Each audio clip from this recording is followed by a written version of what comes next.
Good morning, afternoon, evening, ladies and gentlemen, and honorable guests. We would like to welcome you all to the plenary fourth session of the 19th International Anti-Corruption Conference. And thank you so much for joining us. My name is Kim Yeonjin, your MC for this session. It is my pleasure to meet all of you. Before starting our plenary fourth session, we would like to give some information about this session. IACC 2020 is now being live streamed for global attendees and simultaneously interpreted in 6 UN official languages and Korean. For the speakers on Zoom, if you need translation, you could choose the language by clicking the global icon on the bottom of the Zoom. As I mentioned earlier, the live streaming is available in all 7 languages, especially including the 6 UN official languages and Korean for global attendees. So you could choose language you want on the agenda of the webpage. For your information, the studio in Korea has been complying with all the requested COVID-19 quarantine measures required by the government. This session is being held under the theme of breaking vicious cycles of dirty money and impunity.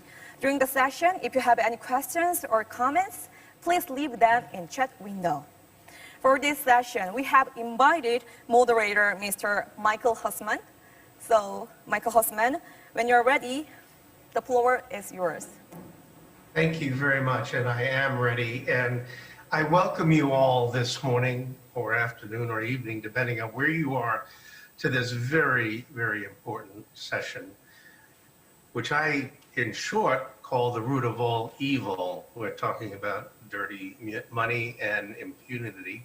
And we have a stellar panel today of experts, many of whom need no introduction from me because they're so well known. We have with us Paul Wardu from the Organized Crime and Corruption Reporting Project.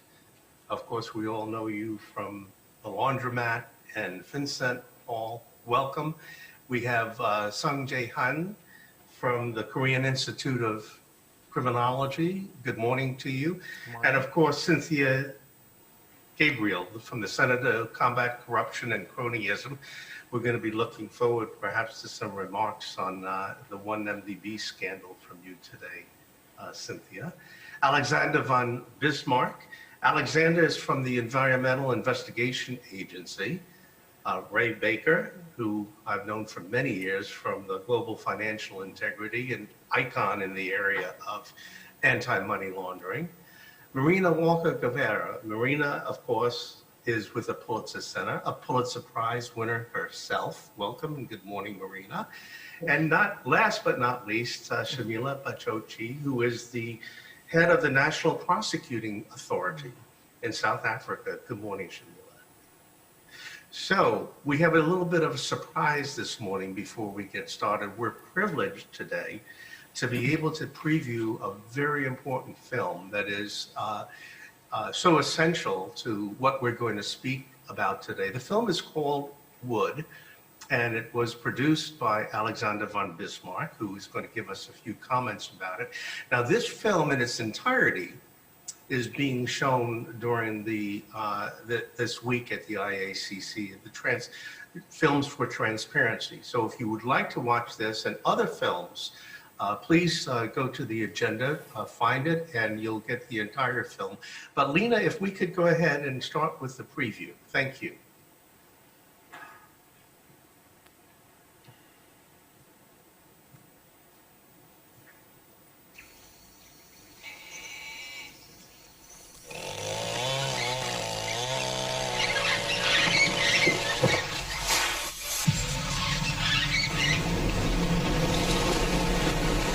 They can come in here pretty quietly, pretty subtly, and steal a couple of enormous oaks like this, and it's entirely profitable for them.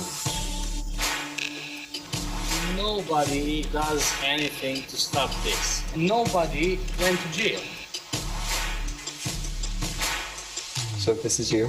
Yes. No, it's not the pickup line. That's what we got. Wilson it is. We took off the plates. If they see the car, next time they can, I don't know, light it up. Do it? Yeah. That's good. Doing all right? Yep. Yep. I have every day here 120 trucks, day and night coming. So we are here very flexible.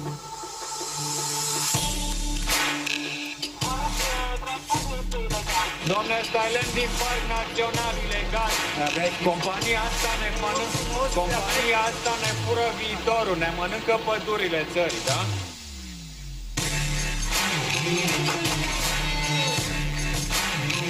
Testing. If you have a problem in China that involves legal issues, we can help you out.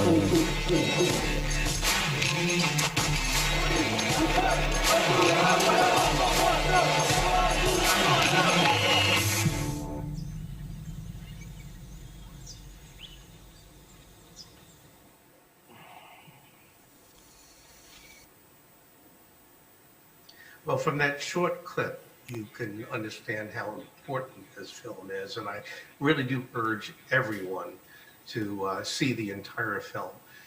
Alexander, 2 quick remarks before I ask you to speak a little bit about the film and the impact it's had. 1, you are very courageous. 2, next time my company needs an undercover operative, I know where to turn to. Please, Alexander, you have the floor. Thank you. You know, the courage involved in this work is with all the partners that work on the ground that fight this fight, of which so many are, I know, part of this incredible conference that is being put on. To clarify, I'm not the producer of that film, as you could tell. I'm the subject of it, and it was an independent film done by great folks from Austria, Romania, and Germany. And yeah, briefly, my organization, Environmental Investigation Agency, we, as many of us in this community, we try to follow the money, to follow the goods that fuel corruption around the world. And we are called the Environmental Investigation Agency, so we're particularly focused on natural resource governance and corruption and dirty money in that sector. In this sector that is the subject of the film, the forests, as many of you will know, is a particular emblematic example of this problem, right? It has with it the natural resource curse that many of us battle. And on top of that, the activities are happening in a forest, you know, and the crimes are happening in places that are particularly difficult to govern. So it's a very interesting kind of proving ground for a lot of the ideas, I think, that we're all working with. We are doing this work in the forests around the world. This movie follows our investigation in Romania. Romania was a very interesting example because it was sort of an interesting combination of having the emblematic problem, which is corruption in the forest sector, the trampling of rights of local people, all fueled by you and me, meaning fueled by the consumption in the West that are providing the big money that overwhelm the attempts locally to create sensible governance mechanisms. At the same time, Romania is inside Europe and has a certain capacity to potentially, right, implement, produce, and innovate, particularly on the technological side, some solutions. So I wanted to, with these few minutes, point to some of the optimistic strands that came out of that. We, as the movie chronicles, we did what we often do, which is do a thorough investigation of who, what, where's the money going, what are the actual names involved. It did require, and often does, an undercover element, because that shows the actual intent, often by companies that might have a very public, positive-facing image, that they are actually knowingly involved in the organized criminal elements. And when we went undercover and captured that on film and then showed that film, just those clips, a few years ago now in Romania, as you saw briefly, there were demonstrations in every major city in Romania about the outrage that, you know, their national treasure, the last intact forests of Europe, were being sold illegally and stolen from communities who were just being given their rights and land back, you know, communities that were disenfranchised by World War II and by communism. So a parallel to what is happening in the Amazon with indigenous communities, in the Congo Basin, etc. Now, that outrage created a political moment, you know, a moment of political will. And the big question for us always is, when we're successful and we have a big splash, how do we use that precious window of political will that we know is going to close again? What do we put in place? What mechanisms do we put in place that have a chance to make a difference? In this case, maybe being Romania, there was a very organic coming together of volunteers, including sort of ethical hackers, if you will, that brought a technological approach to the issue. And it resulted in what is now the leading example in the world of transparency in the forest sector. Meaning in Romania, you can now track every single logging truck real time. And please get in touch. I'll give you the website and so navigate you through the Romanian. It is, of course, particularly for the Romanian citizens to watch the trucks and to be part of governing their own forests. If you drive behind a logging truck in Romania now, you can type in live the license plate on an app. It will go directly to a central national database, which will check if that truck is legal based on whether it, before it started moving, accurately inputted, you know, where it cut the wood, what the concession is, what the community is, and how much wood is on the truck, which can then be checked live on the street by the police, which is called by that central system. And the normal thing that would then happen next, which is the moment of corruption on the street, the changing of the paperwork in the truck to say it's all legal even though I stole it from the national park, is very difficult to recreate because you have three different entities watching at the same time as this whole transaction is going down. So we've been very skeptical of sort of technological fixes to these deep problems that we are all working on. But when we saw the power of, if you have the solution ready, combined with the political will, and you put that together, you can really make progress. And there are key steps that still need to be taken in Romania, but we were really inspired by the potential, and we're now trying to create, you know, the kind of the shining city on a hill of what could a transparent forest sector look like, and to offer at least that technological bundle to any government that wants to show that they're really up for it, to eliminate the excuses for why the forest needs to be opaque as it has been. And the key forests of the world from a climate change point of view, the Congo Basin, the Amazon, are now about to pilot the systems that were inspired by and created really by the Romanian people as a result of that investigation. So I'm incredibly interested with to bring it to this community, which has the know-how of how these things really work, to, you know, cut the teeth of these ideas and look forward to talking to everybody. Thank you very much. Alexander, thank you very much. And, you know, it gives us all hope that there are solutions to some of these issues that we deal with almost on a daily basis, anti-corruption related issues. Paul, I'm going to turn the floor to you.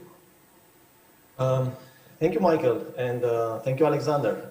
I'm from Romania, so you know, I've seen this, you know, firsthand, and actually some of my colleagues contributed with this film. And I'm actually very, very proud of your work and their work. I mean, it's just amazing. And I think the film, you know, points out to, you know, very important problems, but, you know, I just tackled two. One is that, you know, at all times, you know, high-level corruption, high-level, you know, organized crime, illegal logging in this case, is transnational. You know, this type of business always flows across borders. And the other point, I think, with this film, and we're seeing this all over, again, you know, I mean, all over the world, is that, you know, if a criminal pattern, if a criminal scheme works somewhere, let's say in my part of the country, which is Transylvania, it will be replicated over and over again. I mean, you can see the same criminal schemes, tied to illegal logging in Ukraine. You can see them in the Congo Basin that was mentioned earlier, in the Amazon, and so on and so on. So what we've done at my organization, the Organized Crime and Corruption Reporting Project, is that we kind of try to understand how this works. And we started working at it about 12 years ago. So what we did was we reverse engineered organized crime. We followed the money, just like Alexander, for many years, to understand what fuels, global organized crime, global corruption, and kleptocracy. Once you dive really, really deep in this world, there are a few things that are, that kind of spring up, quickly. One is that organized crime and corrupt politicians built their networks, over long periods of times. We just haven't seen them, before. We're only, going, collaborative and investigating these large global schemes, for the past maybe 10, perhaps about 15 years, or such. But these people, who are behind these schemes have developed their, their know-how over more than 50 years. So we are a bit late at the table. But at the same time, as Alexander pointed out, we have on our side technology. And technology is a partial answer to what's going on. But the other thing when you dive deep into organized crime is that you understand that crime is a commodity, and once you identify, a crime like illegal logging that takes place in Romania, you not only, see and realize how the criminals are working, but you also kind of hint to the solution, as it happened in this case with this film. I mean, you see that the Romanians try to counter the illegal logging by building these apps, and this is something that can be applied over and over again, all over the world. So the idea is, that the problem presents the solution in itself, because one thing that the criminals have not provisioned for in the 50 years or more that they've developed their networks, and then when I'm saying networks, I'm talking about intricate kind of financial, structure, infrastructure, where they're using banks, they're using offshore type of companies, they're using proxies, they're stealing identities of people, to build up their business kind of, empires and all. So once you understand that, you understand that that's their strength, that they're always transnational, they always operate across borders, but that's also their weakness, because you can pierce the system, through transparency in one point, and then you can dismantle everything, because corruption and organized crime is built on soft legs. It's built on a sheer lack of mistrust. These people are thieves, they don't trust anyone. So when they built their networks, they didn't provision for the transparency that was going to come and that's increasing day by day in the world. So this is what we're exploiting right now. The fact that they couldn't provision for the future, and we're building global alliances, and we're starting from patterns. We understand how these people steal, how these people, save their money, how these people invest, and then we attack them where we know they are most vulnerable. So this is something that we developed, at the Organized Crime and Corruption Reporting Project. We developed these corruption templates, these corruption recipes, where that can be applied by everyone in the world, So what we do need, at this point in time is that, we're seeing, that there's so much corruption and so much organized crime that hasn't been tackled, that we need other groups, like, for instance, Transparency International. And we built an alliance with Transparency International called the Global Anti-Corruption Consortium, where, OCCRP is providing the evidence, the facts, and Transparency International is building advocacy based on this evidence and facts. And this is a very efficient, very effective alliance against organized crime.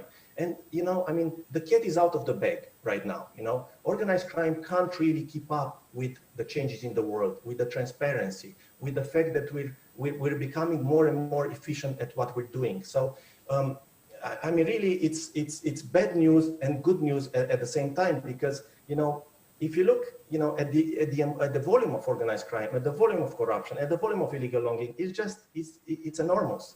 But at the same time, because we're seeing more, we have the means to stop it. And I think I'll also stop here. Thank you. Thank you, Paul. Thank you very much. Sung? Yep.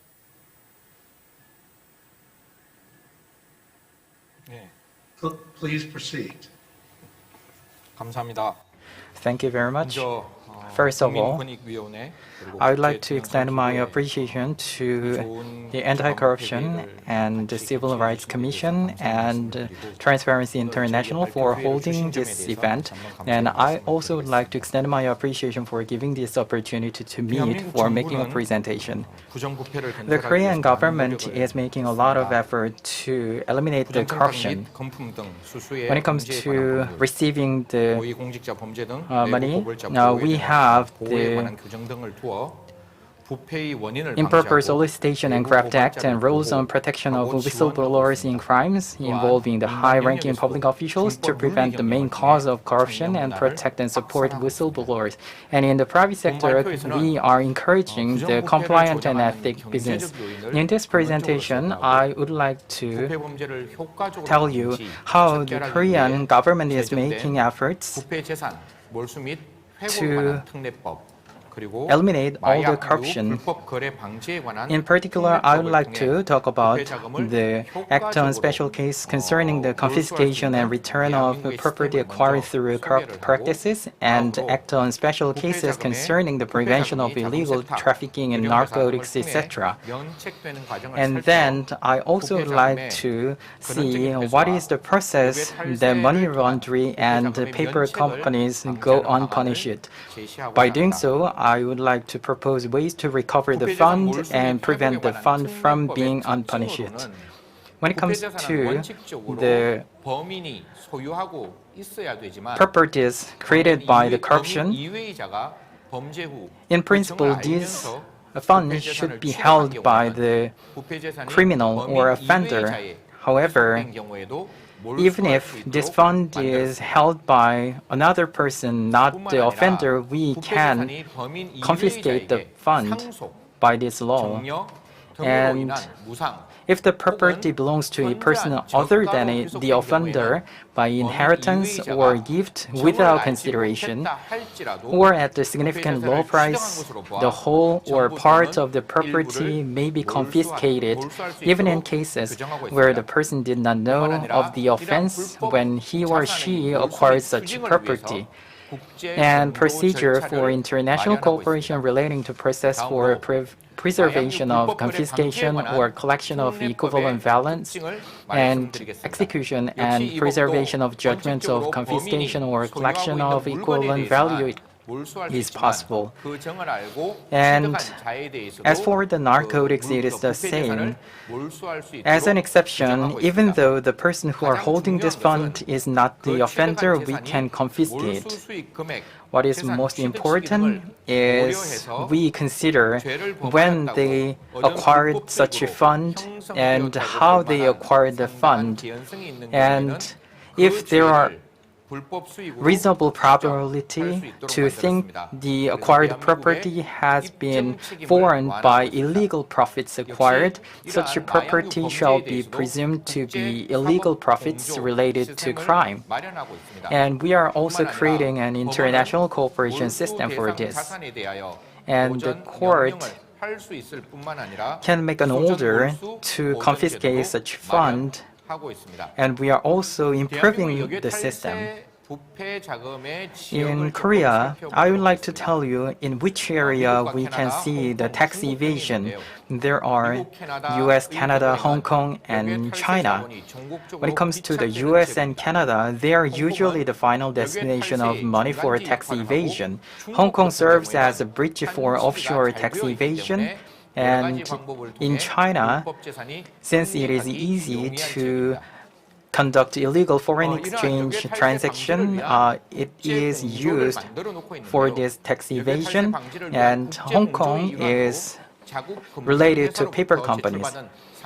And as part of this effort to prevent offshore tax evasion, we have an international information exchange, and the most important thing is MCAA, Multilateral Competent Authority Agreement, and more than 100 countries joined this agreement.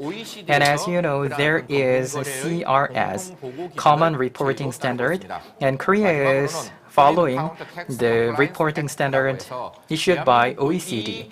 And there is a FECA, Foreign Account Tax Compliance Act. And Korea is a member as well. And in 2014, Korea signed this agreement. And the US and Korea is exchanging the financial account information with each other. As a matter of fact, in all countries, when it comes to the corrupt money, to break the link for impunity, basically, we are focusing on physical goods, such as the cell phone. So usually, we trace down the financial accounts, and we also see whether the company is a paper company or actual company. And if the fund is located in foreign country as a form of movable or immovable property, we try to trace down. However, currently we can see digital crime instead of analog crime. Human trafficking is happening not in certain region. It is happening in the deepest dark web on the web. And previously, criminals used currencies. However, nowadays they are using the binary numeric cryptocurrency. Now the corrupt funds are hidden in the place greater than universe and deeper than Pacific, in the form of binary codes. Corrupt funds will create even greater means to be unpunished, evolving continuously. As you all know, cryptocurrency is really rapidly developing, and they will change themselves every second. And they are in the form of binary numeric metrics. Despite this fact, these corrupt funds will be concealed in the deepest and widest internet. Through the internet, the world is connected together. In this sense, we all need to understand that we are one for all and all for one. And now, we are faced with a new challenge of digital corrupt fund and stopping the vicious cycle. Your intervention, and we're going to come back to you with some questions in very short order. Thank you. Thank you. Cynthia, I suppose it's evening where you are, Cynthia, is that correct? Yes. Well, thank you for joining us. Well, thank you. Thank you for having us on the panel and for me to actually address the IACC again. As previously 2 years ago, I remember telling the story of the 1MDB scandal. It was a scandal that was like no other at that time. It felt so bizarre. Because back in 2015, just a short recap, we had the IACC in Malaysia in 2015, and that was about the time that the scandal broke out. And we really realized immediately that if it wasn't for the international investigative journalists, like the Wall Street Journal, Sarawak Report, which was based in the UK, and so on, that started to expose details of the scandal. And we were talking about something so bizarre. I mean, we were a country in the Far East contributing to a financial scandal that was beyond proportions. It had gone to Hollywood. It involved major actors like Leonardo DiCaprio, and it was Malaysian taxpayers that were actually paying for the film at that time, because it was stolen money that was actually paying for the film. And it was the stepson of the Prime Minister who set up a Hollywood company to get rights to producing that film and so on. Right up to shell companies in different offshore islands, the works. It kind of put us in a very unready situation, because Malaysians, while campaigning for change, for the rule of law, for anti-corruption, we had no idea that the scandal was going to be so huge that despite the assistance from international actors, we knew that we had to make that crunch change, which was Malaysian people themselves. So it was rally after rally after rally, and what do? And we found ourselves getting arrested. There were very naughty graphics and so on, something like this that was going around all the street protests. This is the face of the former prime minister, who himself had pocketed $700 million into his personal bank account, and much more that was stolen. So what we had in 2018, we had a change of government, and we thought, wow, the kleptocrats have been caught, and now we can actually move on and actually develop a good case study around this to inspire many other countries. But we were so wrong, because it was really while there were some court cases that took place. Najib now faced up to about 47 criminal charges of money laundering, of CBT, criminal breach of trust, and corruption under the Malaysian Anti-Corruption Act. The trials have been slow, delayed, postponed, and COVID-19, of course, has actually helped postpone the criminal trials much more. We have now one conviction of 12 years imprisonment or 72 years cumulative imprisonment. So there is hope. There is hope. But we see that the institutions in a developing country like Malaysia isn't quite ready to stand up and actually ensure that justice is served. So what do we do to enhance the rule of law? Now, another point that I wanted to raise was, in trying to catch the corrupt, and as long as due process is done, he's actually out on bail, despite being convicted of 12 years of imprisonment. And he has largely contributed to that internal coup that has taken place, which is now a new government has taken over Malaysia through a sabotage internal coup system. And his party is back in power. So the kleptocrats are back. Now, in the next few minutes, I wanted to appeal to many of the experts out there who are listening in and who may have many things to share. How do we actually enhance the system? Because it's so clear from what Paul had said and what Alex had said, whether it's an environmental crime or a crime which is financial like the 1MDB, it is transnational. It crosses borders and money flies from country to country. But it appears that our international criminal justice system isn't quite there to catch the corrupt. And I'm also saying this because prosecutions in other countries are slow. And despite a lot of evidence taking place, apart from the United States and Singapore, there are a lot of money hidden and lost in Switzerland, in Hong Kong, and many other jurisdictions who find it quite problematic to press charges. And these are actually done through domestic legislation. So what happens when crimes actually take place in that black hole, that gray area? And I know time is actually running out. I just wanted to say one or two more things in terms of recommendations on, one, empowering people to actually become more investigative. So we actually need to teach people investigative tools. And second is to actually build a greater network of investigative journalism. So setting up OCCRP in Malaysia and all that would be really potentially wonderful.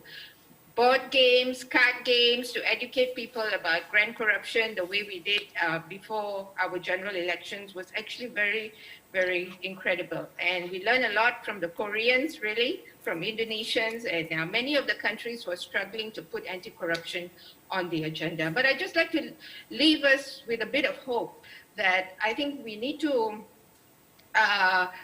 catch up with a lot of new technology, social media, etc. So there's a lot more tools that we can use to actually fight impunity and cut corruption across borders. Thank you. Thank you, Cynthia. You mentioned, of course, that the one MBB scandal was breaking at the time of our last IACC meeting, which was in Malaysia, and I remember well. 5 years ago, too. Yes, I remember well that Prime Minister Najib at that time was supposed to speak, Yes. but decided it was probably not appropriate, and he bowed out and didn't speak at our conference. No, I think he was too afraid to meet about 1,000+ anti-corruption activists, so he stayed away. Greg, But how are you to this? I'm That sorry? was the start. Thank you. Ray, good morning. And interesting times in Washington, D.C., Ray. Indeed they are, and stay tuned. Thank you, Michael. We're getting close to 30 years since you and Peter Eigen and Olusegun Obasanjo and Frank Vogel and others formed Transparency International. No organization has done a better job of driving its agenda into the global consciousness than TI. When you began, we were dealing with the concept of corruption on the part of government officials, which we defined fairly simply.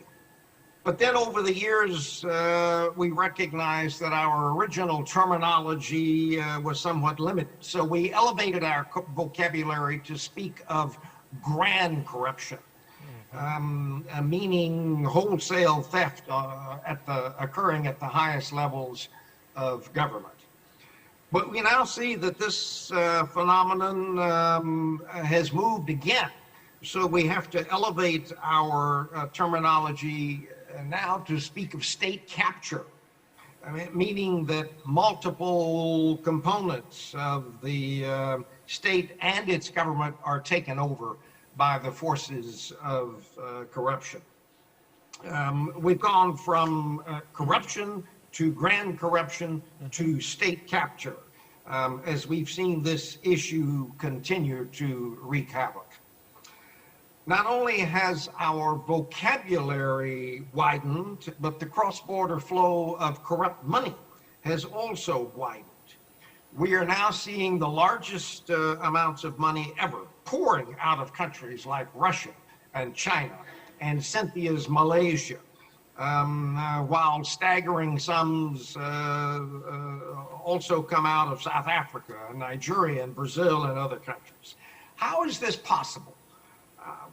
How can we fight this issue of corruption and dirty money for 3 decades and now find ourselves dealing with a growing threat of corrupt and illicit money?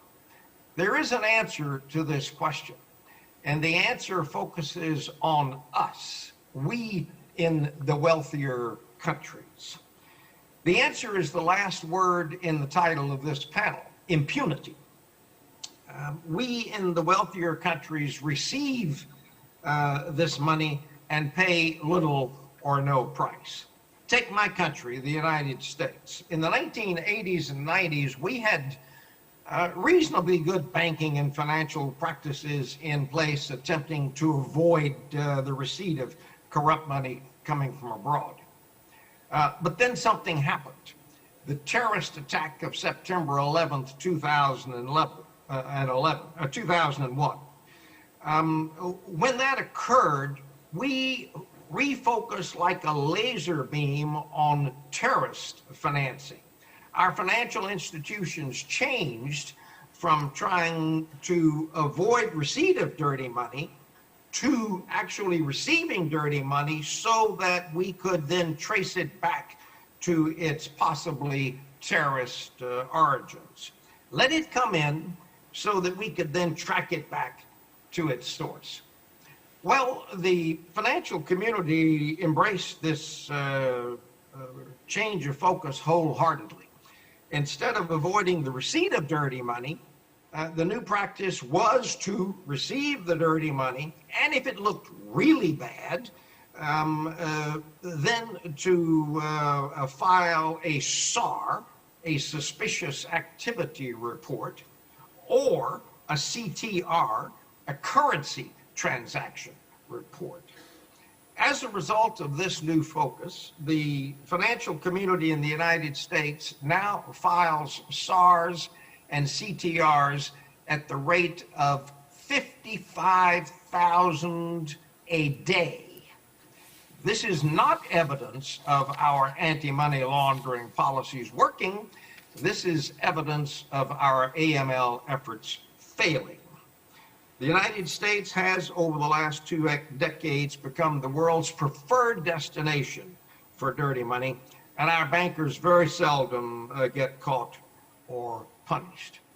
Competing for these streams of corrupt and illicit money are many of the major banks of the world, such as Goldman Sachs, Wells Fargo, JP Morgan Chase, HSBC, BNP Paribas, Standard Chartered, Danske Bank, Deutsche Bank, ING, and many more. The widespread practice is take the money. If caught, pay the fine. Only in the rarest of circumstances does any banker go to jail. The bottom line is we in the wealthier countries enable and receive the corrupt and illicit money pouring out of other countries.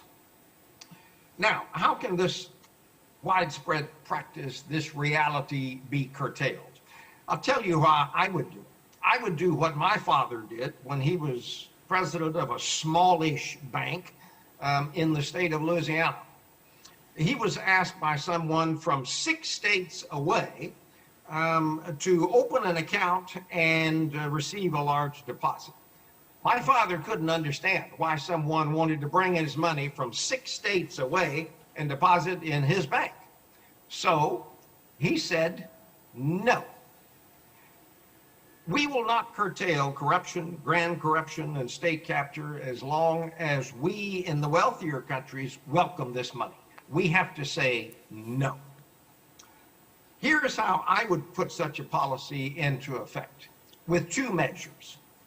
First, to the foreign citizen who wants to open an account in this bank, sign our bank's form confirming that neither you nor any member of your immediate family is an official of your country's government, and you are not acting on behalf of any government official. Second, if you are a member of your, if you or any member of your family is a government official, then produce confirmation from the Minister of Finance or the Attorney General of your country that opening the account and activity in the account is authorized. This would apply above some modest level, let's say $10,000 or so. To put it simply, 2 steps. Sign our bank's confirmation or produce your country's confirmation. What I want to do is curtail grand corruption and state capture, these 2 most damaging forms of the problem that we are all concerned about. Thank you. Thank you, Ray. And now turning to Marina. You know, Marina, we often talked about money laundering, dirty money, but the extent of it was not really realized in part until the release of the Panama Papers, which exposed so much, so broadly. And of course, you and your organization were very much involved in that. Please tell us a little bit about what the outcome of that is and what you've been doing since. Thank you, Michael, and good morning, good evening, good afternoon to everyone who's joining us today. It does seem, Michael, that it was yesterday when in 2016 we gathered in Panama, of all places, for the IACC conference, and it was just a few months after we had published the Panama Papers, and the stories were still making the news. As you remember, it was a very different news cycle at the time. Investigative work could actually capture people's imagination and attention for weeks or months. To us, the tsunami that was triggered by the Panama Papers was reflected not only on the high-profile resignations of prime ministers, as you remember, and CEOs, but also the response from regular citizens from Reykjavik and Buenos Aires and London, and Islamabad, who had taken to the streets to demand transparency and a more fair economy. The deeper story of the Panama Papers, of course, yes, was grand corruption, but it was inequality.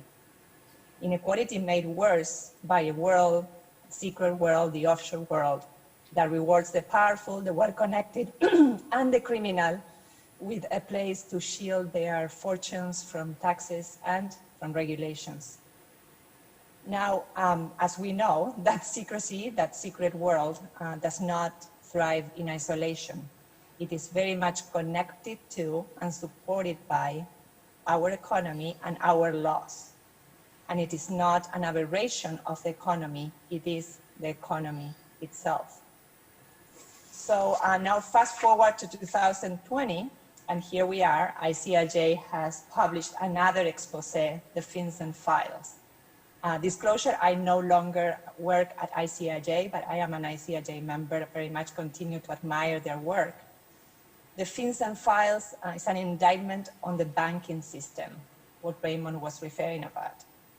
Banks have been a regular feature of the biggest investigations and financial scandals of the past decade.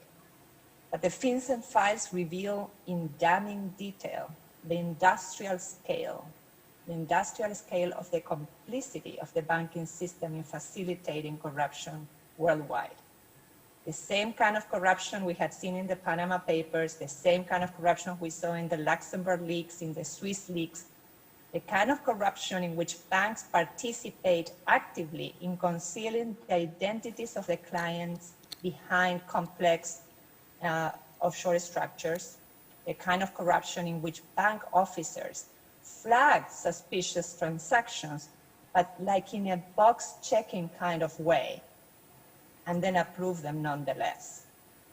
In one case reported by the FinCEN files, a US bank processed $1 billion worth of transactions for a shell company with activity in Cyprus and suspected to be linked to a well-known Russian mafia boss.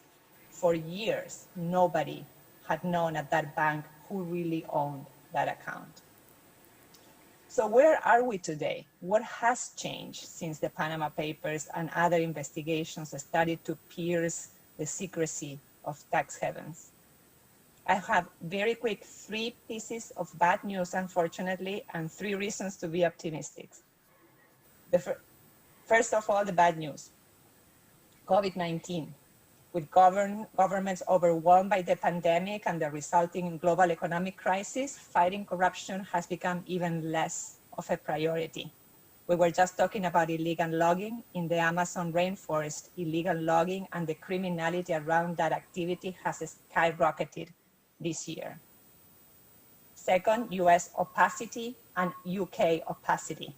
These 2 countries continue to enjoy the status as the most welcoming nations for anonymous shell companies, whether it's LLPs in the UK or anonymous shell companies in the state of Wyoming or Delaware. And there is a little bit of hope on a bipartisan bill that maybe Raymond will tell us about that is set apparently to pass and that will require some disclosure of beneficial ownership in the US. The third bad news are the threats to journalism. While authoritarianism is on the rise, there's not enough money out there to support independent investigative journalism. Our colleagues investigating corruption in places like Venezuela, Honduras, Hungary, Malta, Russia, they are just taking gargantuan physical and legal risks. Many of them work for nonprofit investigative centers. They don't have the protections of an established like mainstream media outlet, in-house lawyers, or security training. And to finish, 3 pieces of good news and optimism. Journalists, yes, they might lack resources, but they don't lack resourcefulness. In this dire context, we are leveraging networks of collaboration, open source investigations, and technology. And we're sharing across borders and across newsrooms in a way that we've never done before. We're better equipped to tackle the complexity of the stories that we are reporting on, but we cannot get complacent. Second, public registers of beneficial owners. This was something we couldn't even dream about a few years ago. And now several countries are moving in that direction, including apparently the British Virgin Islands, which so prominently figured in the Panama Papers and every other scandal we have all reported on. And third and final, the fallacy of the perfectly legal offshore system, a PR term that was coined to defend tax havens, has been debunked because we have been able to show the incredible amount of criminality that goes through that supposed perfectly legal system. But journalists, whistleblowers, and regular citizens must continue challenging and unsettling that narrative that justified opacity and crime for such a long time. Thank you so much. Thank you, Marina. Let's turn now to Shamila. Shamila, are you still with us? I am, yes. Excellent. Good morning to you, or good afternoon, I should say. So, Shamila, you've just heard from some very prominent anti-corruption activists from around the world. You, on the other hand, are boots on the ground. You are the prosecutor in a country that is known as a high-risk country for corruption. I'd love to hear you bring some of the things we've been talking to into the perspective of prosecution and enforcement. No, thank you very much, Michael, and good morning, good afternoon, good evening to the fellow panelists. It has been a fascinating, all the inputs and presentations has just been fascinating, and I'm really surprised to hear that Transparency International has talks about state capture, because I think that probably was born in South Africa. But let me just sketch the South African context within which I speak. South Africa, is a constitutional republic. We have about 60 million people. And, in as much as we have a great constitution that stands as a model in so many countries, it is a sad reality that, many of these rights and freedoms that are contained there, it's not a reality for the majority of our citizens. And in the past decade or so, what has happened in South Africa in the previous administration is that what I would call perhaps a coterie of political and business allies completely undermined state and its institutions for political and financial gain. And this process has actually come to be known as state capture in South Africa. And it seriously weakened and undermined public trust in state institutions and also in the rule of law, because over this period of about 10 years or so, numerous public institutions, including state-owned enterprises, the public broadcaster, the finance ministry, the revenue service, were all co-opted and corrupted by corrupt elements in the state. And the National Prosecuting Authority, which I head up now, as well as the police, didn't escape from this and was seriously weakened in this process. And I'll tell you a little bit, I have very little time, about what we're trying to do. But about 2 or 3 years ago, the government set up the Commission of Inquiry into State Capture, which is a judicial commission of inquiry that is looking into the impact of state capture over the past years. And so what has happened in South Africa is that, these corrupt, politically exposed persons, government employees, and business leaders acted with complete impunity over this period. And with the change in our administration, which happened in 2019, there's a process of rebuilding in South Africa. And exactly now getting to the point that you make as prosecutors, what do we actually do in this process of rebuilding the country? Because what we recognize is that if we can hold the powerful, there's two parts to the strategy really. One is, restoring faith in the rule of law, holding the powerful to account, holding the rich and powerful to account, whether they're in government or in business, and then bringing back the money to our country. And so, South Africa, I'll come back to South Africa in a minute, but we were talking about Africa earlier on. I mean, it's reported that, as a percentage of the GDP, the illicit financial flows in Africa are reported to be the highest in the world. And yes, going to many of those developed countries that other speakers have talked about. And in Africa more broadly, and of course, South Africa is very much a part of that picture now. It's found that far more money is flowing out of the developing nations and actually into them. And so, this is something that there's something wrong with this picture. And so, there's in South Africa, we've now been, it's been estimated that about a third of our GDP, average of it's around 1 trillion rands, which is about $65 billion, has been looted from our country and its citizens and sits in havens all around the world. And so, we have been trying, a lot has happened in South Africa recently to try to deal with illicit financial flows. We have the Financial Intelligence Center, we have interagency working groups, et cetera, et cetera. We have a whole range of multilateral agreements that is meant to enhance cooperation, collaboration. But what we have found is that in trying to really hold the powerful account, in trying to really get cooperation and collaboration from other countries, whether it's UAE, whether it's Hong Kong, whether it's, there's a whole range of countries we've been working with, it is extremely difficult. And there's, it's just non-responsive, and we all talk about, yes, we need to collaborate, and we've got all of these great treaties, we've got UNCAC, but the problem is that,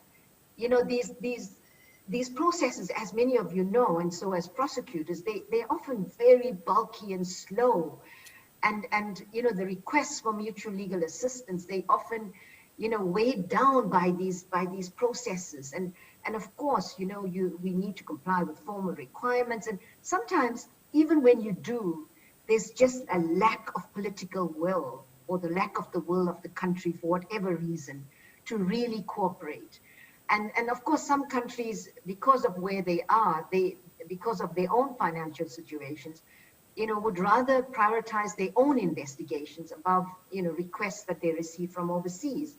So it's a really difficult balancing act. And we are really, really struggling with this. We really need to intensify the need to somehow force cooperation.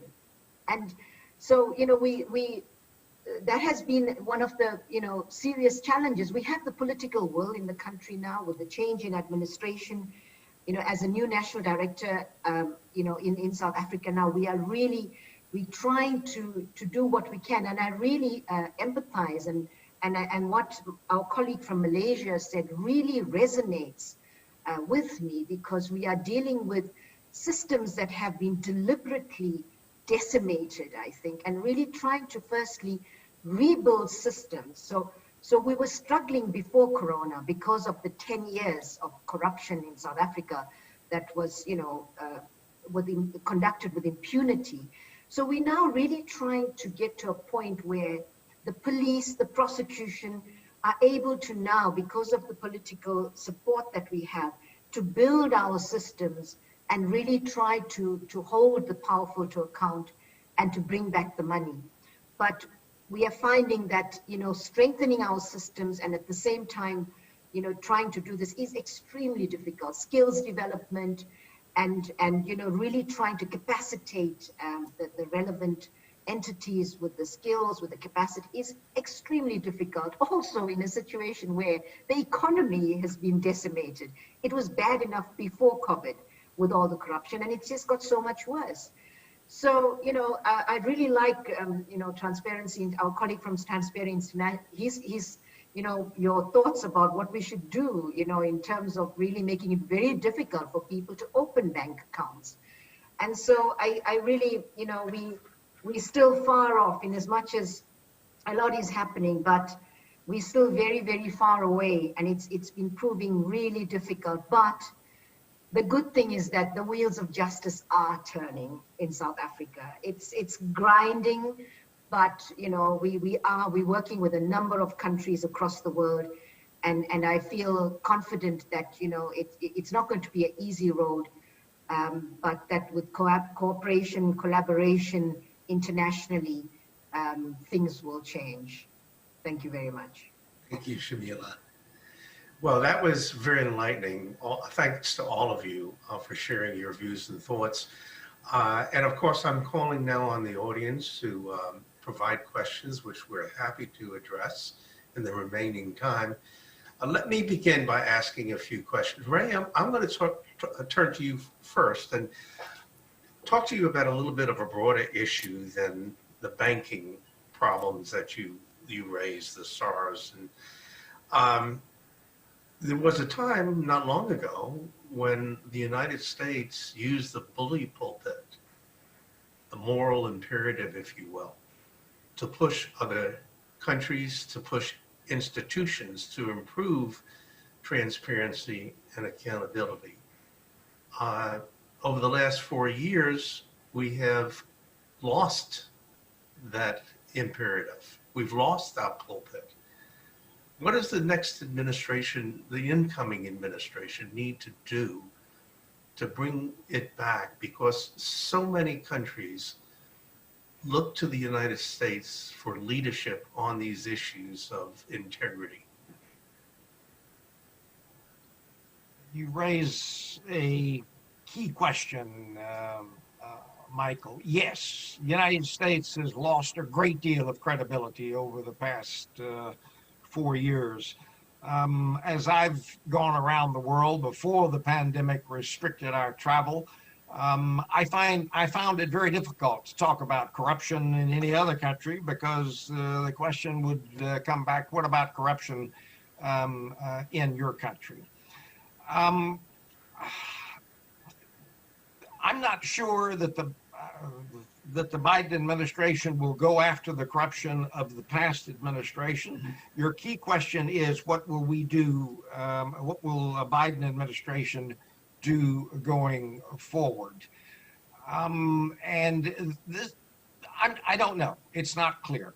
One of the first things that we have to do in the community is to try to change the terminology which the Trump administration in particular pushed in talking about illicit finance. I have, and the rest of the community has spoken for years about illicit financial flows. There's a key difference between those two concepts. Illicit finance means illicit money generated over there. It's your problem. It's the problem of those countries over there that have the problem of generating illicit finance. The term illicit financial flows is quite different. It says, no, this money starts in one place, but it goes through another place and ends up in another place.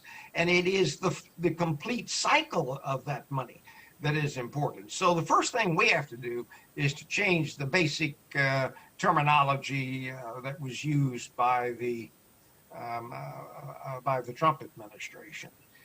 As has been suggested, we do have a bill going through the Congress which will require information on the beneficial ownership of companies in the United States. This is an effort that has been progressing for 10 years to get this done in the United States. And it wasn't until we attached the issue of beneficial ownership to terrorist financing, to the risk for terrorist financing, that we got anywhere in this agenda. But we now have, and we're on the verge of a piece of legislation that begins to address getting rid of anonymous companies. I hope that the Biden administration will, if it's not passed before the inauguration, will continue to push that. But we've got to go through a wholesale change in our approach to this and stop welcoming illicit money, as I talked about. I hope the Biden administration will do that. Thank you, Ray. Thank you very much. Cynthia, I sympathize with the conundrum in Malaysia right now, because you do have a coalition government, and the Najib regime has some influence in that government. And I pray, like I think we all are praying, that the criminal justice system in Malaysia does the right thing to make sure that those responsible for 1MDB are held to brought to justice. But the question I have for you is, there are forgotten heroes in this 1MDB scenario. The former Attorney General who Najib fired, the former head of the Malaysian Anti-Corruption Commission, Abu Qasim Muhammad. What happened to these people who really put their jobs, and in some respects their lives and families, on the line to uncover this scandal and to pursue it? Thank you for that question. I think it really is a very central problem in trying to deliver justice when the institutions in the country is not independent enough to actually call out the highest person in political office. So what happened to the Attorney General that was sacked? The Deputy Prime Minister of Najib at that time was also sacked. And Tan Sri Abu Qasim was unceremoniously asked to retire and move away from the limelight. And we had a deputy public prosecutor who was also kidnapped and killed, although it is uncertain whether it was linked directly to the 1MDB. The timing seems to suggest so. But therein lies the danger of calling out the corrupt in very high political office, that there is no protection even for those who work in such important institutions, let alone the average Malaysian citizen who is bold and brave enough to blow the whistle on many corruption scandals. So the culture of fear is very linked to the culture of impunity. So because Najib was also the finance minister at that time, he was all-powerful. He was the prime minister, he was the finance minister, and he had a blanket check to basically do whatever he wanted. He sacked the people who were dissenting or who were questioning details of the scandal and what was going on. So it was apparent that some cabinet members were really not in the know as well, but they just had to go with the flow because he was the most powerful man in the country at that time.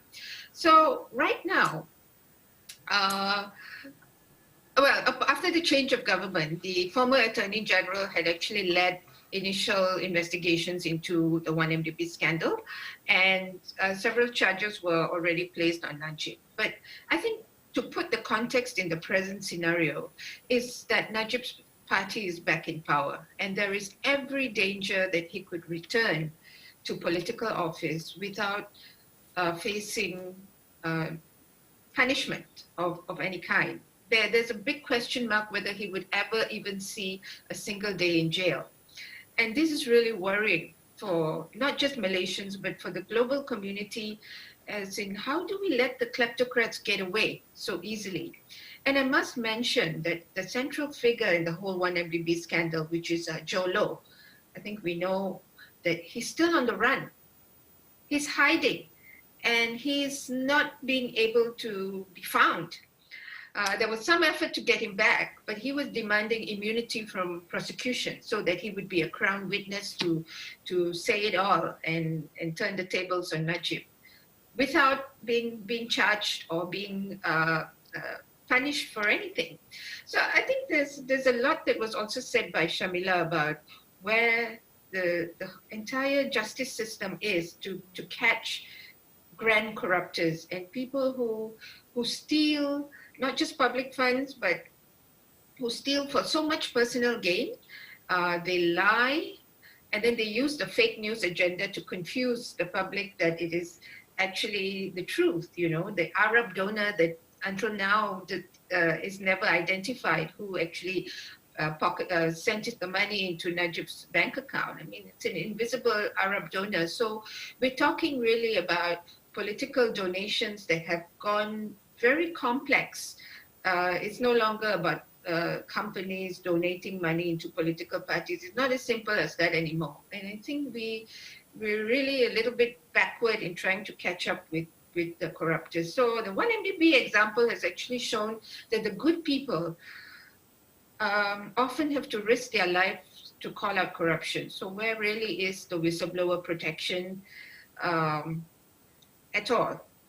Even globally, I mean, there is very little protection for whistleblowers, and being on the front line to fight corruption in this manner has also taught me that it requires a whole lot of courage that you never really know you have until you're faced with that situation that you just have to do something about it, because if not, the country is just going to burn under these people. Thank you, Cynthia. Thank you for the talking about courage. I want to talk to Paul. It does take a great deal of courage to battle organized crime. You mentioned in your remarks, Paul, the use of technology and how effective it can be. But on the other hand, organized crime, transnational criminals, they have huge access to resources and also develop technology and use modern technology to their advantage. How do you keep ahead? Indeed, Michael. I mean, you know, as I said before, organized crime is at it for a long, long time, and they've developed their own, you know, technological networks and money laundering networks, and they capture states, and they're fighting back right now, and they're fighting hard. It's what we're seeing in Malaysia. I mean, they still cling to power because the money is not something that vanishes overnight, you know. The money create this type of bonds, you know, between people, between corrupt people, between kleptocrats. And there are alliances, kleptocratic alliances at the global level. And these kleptocratic alliances have no natural enemy at the global level. There's nobody fighting them except for a handful of journalists and activists, you know. So the problem is, I mean, it's huge, but there's a lot of hope there when it comes to technology on our side. Because, I mean, just imagine, you know, a system where you'd include transparency with all the registries of land in the world, all the property registries. Because guess what? I mean, we're hearing about hundreds and hundreds of billions of dollars, you know, being transferred from country to country and so on. But where do you think that money goes? You know, I mean, yeah, there's the occasional corruption that these people, you know, pay for, and corruption is cheap. I mean, we're seeing, you know, politicians being so cheap, you know, and being paid with peanuts. But when you look at kleptocrats and you look at organized crime, you see, you know, that the amounts are huge. And in my opinion, you know, and given our research for the past 10 years, you know, a lot of this money goes and is invested into land. It's if you want gravity, you know, it goes back into land, and these people are buying the world, basically. So imagine a system, and I'm not just talking about property in London, you know, expensive property in London or New York. I'm talking about vast territories of arable land and so on. I'm talking about huge surfaces. So imagine a system where you would match a list of all the politically exposed persons in the world. Such lists exist already, you know, with lists of organized crime that, you know, law enforcement have all over the world and journalists have all over the world, you know, and you match this list against property registries that should be transparent all over the world and are not, unfortunately. And you match that also against beneficial ownership registries. And then banks can match those against transactions. And guess what? You change the world overnight. Because what you do is you stem all these huge flows of money that go into buying property, you know, by kleptocrats, by organized crime. So there is a technological solution to all this, but there's not yet a political solution, you know. Transparency needs political will. And this is where we're fighting hard, you know, journalists, activists. We're trying to push politicians to see that it's ultimately, you know, in their own interest and obviously in the public interest to, you know, expose all this corruption that's what we're calling grand corruption. Trust me, grand corruption is, you know, property. And that's where these people put their money, not in the occasional luxury car or, you know, yacht and all that. This is, you know, buying the land is about influence, is about grabbing power. Marina, I had a question for you, but I noticed there's a question from the audience that I'd like to throw in on the table for you, and that has to do with the recent extradition, if you will, perhaps informal extradition of the Mexican Attorney General from the United States back to Mexico so he could be tried there. Something a little bit unique is going on, I think, between Mexico and the United States in terms of who gets to try the bad guys. Do you have a comment on that? I think I'm going to defer on that because I'm not that familiar with all the details, but perhaps Raymond, I wonder, not to put you on the spot, Raymond, who is more on the details on that case, would like to defer. Okay, well, let me then ask you this question. You gave us a list of some of the upsides and some of the downsides. You mentioned COVID. As taking corruption out of the public eye, kind of lowering the priority of the discussion about corruption. But you know, the world faces challenges all the time. If it's not COVID, it's a war. If it's not a war, it's a global economic issue. How do we keep the topic in front of the public, and how do we make sure that it remains a priority? Absolutely. And it's exactly what has been said by other panelists, is that political will. When we were doing all of these investigations, now for 10 years, there was so much excitement every time one of these leaks came out. And it has to be said, you know, a recognition to the brave whistleblowers that took that very risky step, considering that, as has been said, there are no protections virtually for whistleblowers today. Great excitement, commissions and committees being formed all over the world. And we appreciate, especially in Europe, very fast to form committees. Those committees, completely toothless. They don't have, there's so much that happens that is going through the motions, checking boxes, making statements, and then, but when it really comes, when we sat down with those members of those commissions, they did not have the subpoena power, they did not have sometimes even the deep knowledge or training. They did not understand the complexities of the systems that had been exposed and that now they had been charged with looking into and trying to find solutions. It happened the same when we meet with another group that we met a lot, were like banking compliance officers. Banks sometimes would invite us to come give talks and share the findings of the investigations. And we would find these compliance officers wanting to do the right thing. We would see them also in the leaks. We would see their emails in the leaks. They want to do the right thing, and they hit a wall inside of their institutions. They are not empowered, they are not listened to, and when they really push for what they think is right, they are fired or they are threatened. So absolutely agree with you.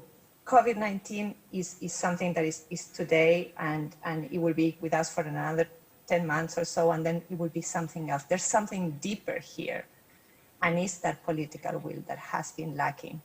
The wheels are turning. I am an optimist, and I see in the beneficial owner registers a lot of hope. I see hope in the way that journalists, again, are working together. Paul talked about how criminals don't trust each other.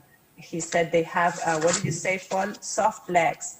Well, journalists have shown that we have strong legs and strong shoulders. We stand for each other, with each other, and that's how we can match, the big fish.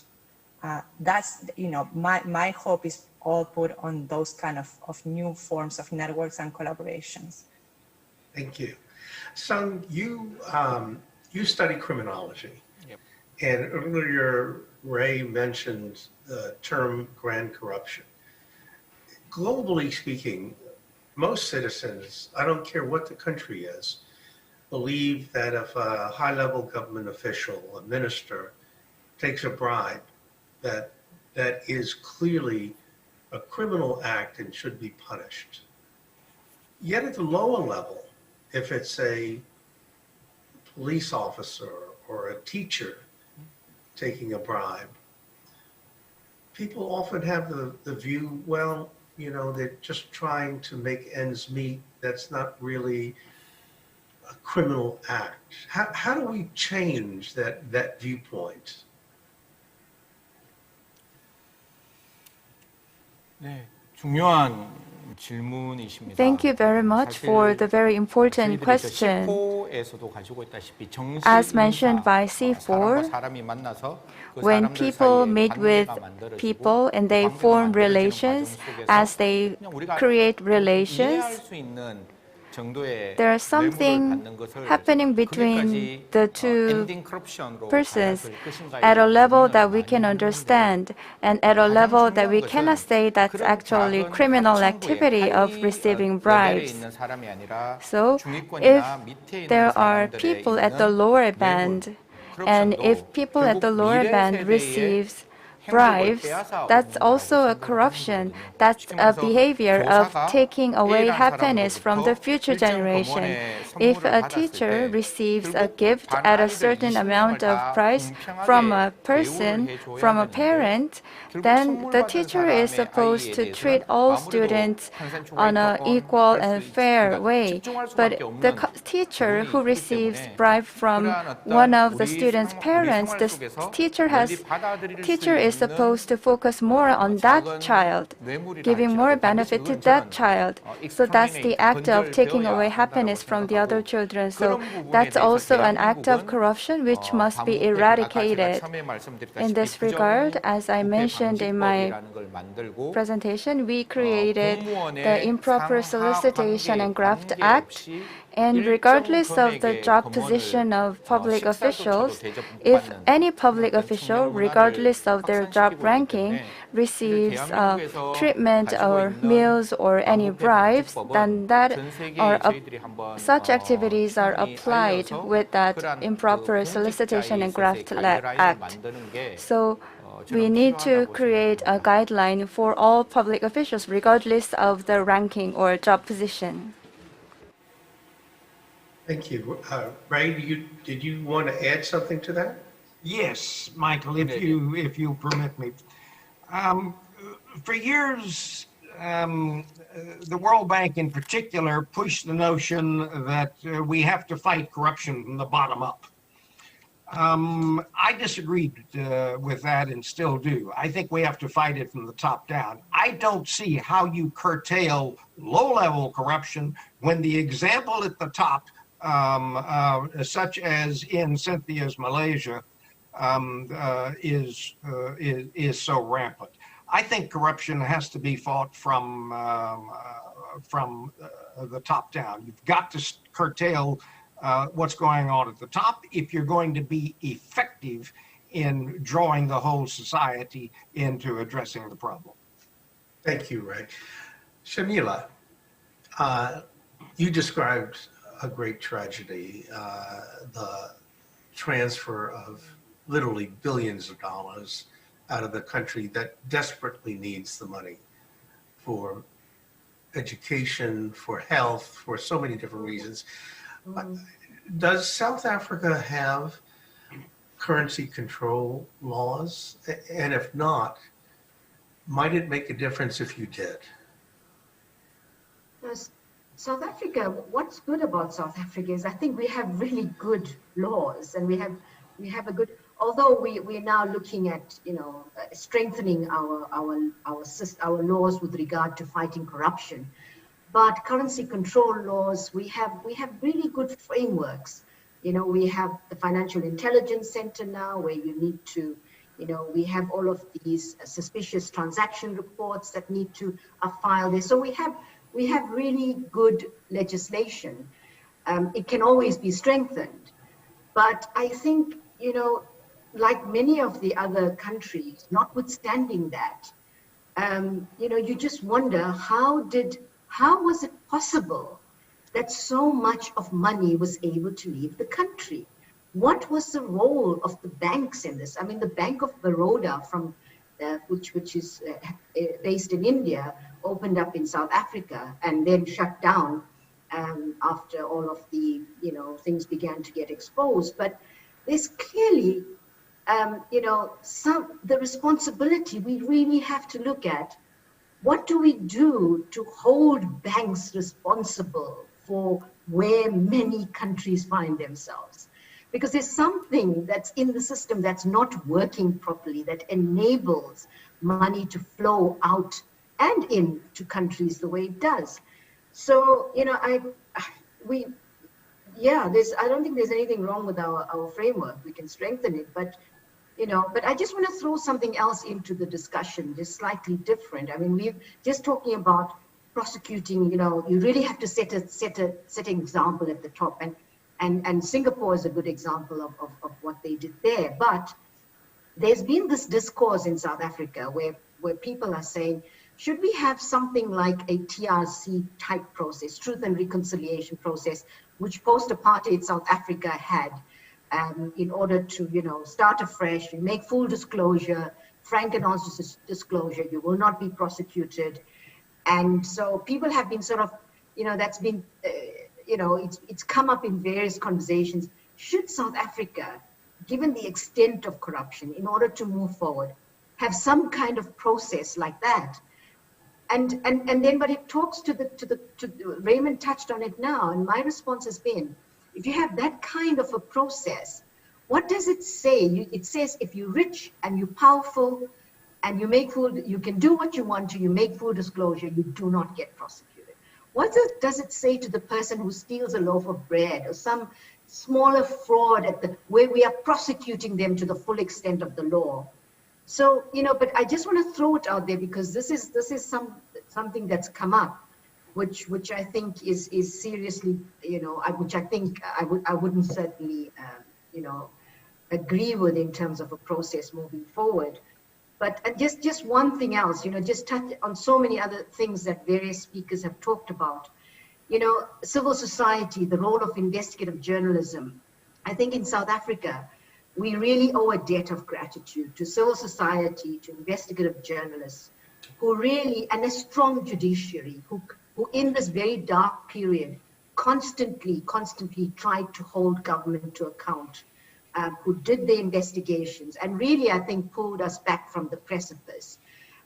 So, the work of civil society, I think, really, and investigative journalism has to be recognized. Whistleblower protection, huge challenges in South Africa. I could go on with the challenges, but I think, as I think it was our colleague from Malaysia who said, we just have to keep fighting the good fight. Injustice flourishes when good people do nothing. So as huge as the mountain is, we have to jump in there in the trenches and try to change things. Well, thank you for that, Shamila.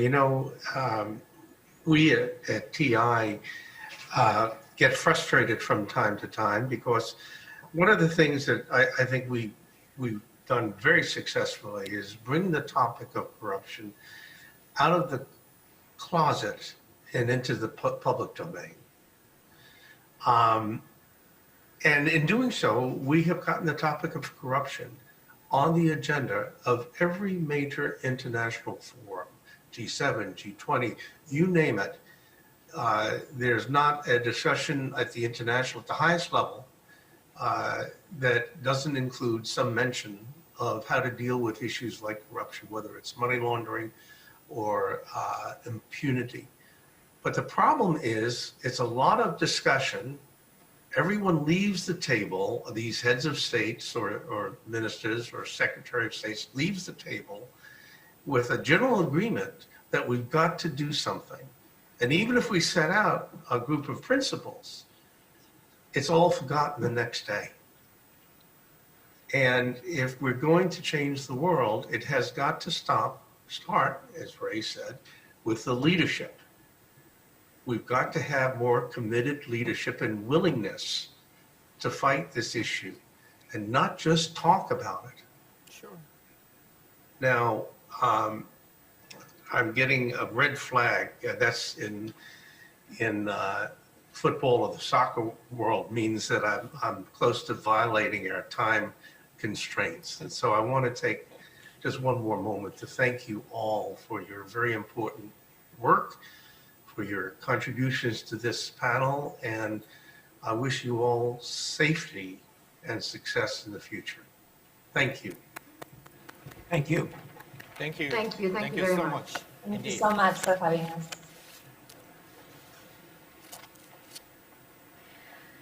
Yeah, once again, thank you very much for your dedications and your presentations and also sharing your knowledge.